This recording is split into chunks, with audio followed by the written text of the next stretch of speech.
Internet est véritablement, on pourrait presque dire, une arme de destruction massive à la disposition des animalistes. Pourquoi? Parce que ce que la plupart des personnes ignoraient il y a encore 10 ans, 15 ans, aujourd'hui, tout le monde a accès à des vidéos montrant par exemple le traitement dans les abattoirs. Je crois que les dernières vidéos qui ont été diffusées par L214 en disent long sur la façon dont, selon certains abattoirs, c'est tout à fait marginal, mais selon certains qui y ont vécu la vraie vie dans les abattoirs, c'est quelque chose qui est assez répandu, qui amène quand même le consommateur, que nous sommes tous, à se poser légitimement la question. Est-ce qu'il est normal, légitime, éthique, moral, d'exploiter les animaux de cette façon? Les lobbies craignent pour l'avenir de leur business.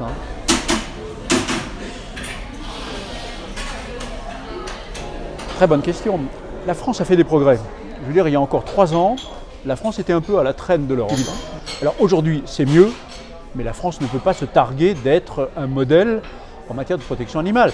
Je pense que la France est d'ailleurs un des rares pays à pratiquer certaines formes d'exploitation qui sont extrêmement douloureuses pour l'animal, voire même qui sont létales. Je veux dire, la corrida a été abolie en Catalogne, aux Canaries, elle a été abolie dans d'autres régions.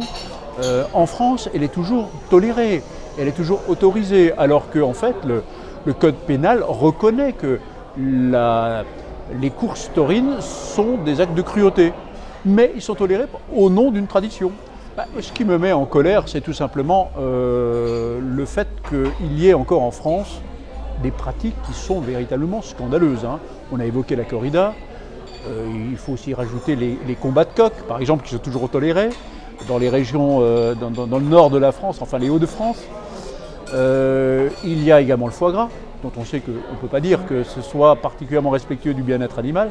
Et puis il y a tout simplement les conditions d'abattage dans les abattoirs, parce que autant la corrida, ça concerne peut-être 3000 animaux par an, c'est trop, mais en même temps, c'est pas grand-chose à l'échelle de ce qui est pratiqué sur le plan de l'élevage, par exemple, et de l'abattage, où on parle en millions, dizaines de millions d'animaux chaque année. Et c'est là que réside le véritable scandale, c'est que tout se passe derrière des murs clos. Les expériences montrent qu'un animal qui est bien traité donne un produit de meilleure qualité. Bon, voilà. Donc c'est déjà une première réponse.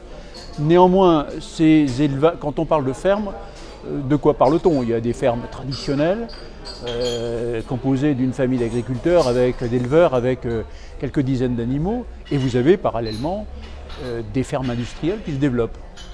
À l'échelle de ce qui se fait d'ailleurs en Allemagne, en Hollande, au Danemark, vous avez des unités qui exploitent des milliers d'animaux, et malheureusement, récemment, la France semble s'orienter de plus en plus vers ce type d'exploitation industrielle, puisque des autorisations ont été données pour la création de nouvelles fermes industrielles. C'est absolument effrayant, ce ne sont plus des conditions naturelles d'élevage. Ce sont des animaux qui ne voient pas la couleur du pré. Et parallèlement, vous avez des fermes traditionnelles. Malheureusement, ces fermes traditionnelles, pour rester traditionnelles et pas devenir industrielles, ne produiront qu'à petite échelle. Et ça veut dire que soit il y a une forte réduction de la consommation de viande en France, et tout le monde pourra être nourri, enfin ceux qui resteront à la viande pourront se nourrir grâce à ces fermes individuelles, familiales.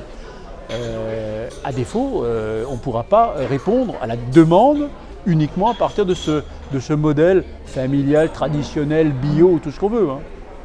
Mais clairement, il y a de plus en plus d'éleveurs qui sont choqués également par... je parle des petits éleveurs.